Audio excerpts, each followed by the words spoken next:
আসসালামু আলাইকুম রহমতুল্লাহ বরকাতুহু।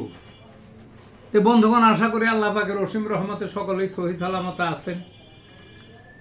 তো কবি গাজী এক্কাশালী ইউটিউব চ্যানেল 017140885009 এর পক্ষ থেকে আপনাদের সকলের প্রতি রইল একান্ত আন্তরিক শুভেচ্ছা ভালোবাসা। তো বন্ধুগণ, এখন আপনাদের সামনে স্বরচিত আর একটা কবিতা পাঠ করবার চেষ্টা করব। কবিতাটার নাম হলো মৌলানা রফিকুল ইসলাম মাদানী। বুঝতেই পারছেন আপনারা, মানুষটা দেখতে ছোটোখাটো, আল্লাহ পাকের ইচ্ছা, কিন্তু তার কণ্ঠ কি ওরে বাবা, সিংহ পালায়। আর সাহস কত, কলিজাটা কত বড়।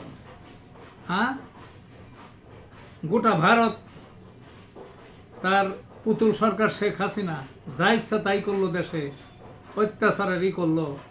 আর সবার আগে এই হুজুর, এই মৌলানা রফিকুল ইসলাম মাদানী সবার আগে, বুঝলেন না কি অত্যাচারগুলি সইছে, কত অপবাদ, কত নির্যাতন। পুলিশেরা দেখছে, ধরে নিছে, ধাক্কাতে উপর করে ফালিয়ে দিছে। দু একবার না তো বারবার তাকে ধরছে। আন্দোলনের সবার আগে যে যা হোক, ওই তাকে নিয়ে এই কবিতাটা শুরু করা যাক। কবিতাটা মৌলানা রফিকুল ইসলাম মাদানী। দেখতে তুমি ক্ষীণ, তবে গগন ফাটাও হুঙ্কারে, কলিজাটা মস্ত বড়, ভয়ে রানী থর থরে। অবিচারের টুটি ধরো, আপোষ নাই অন্তরে, বারবার জেল জুলুম, ডান্ডা বেরি দু পায়ে। কত আলেম এলো গেল, আপোষ রফা অন্তরে, তোমার ধারে আপোষ নাই, সত্য কথা সজরে।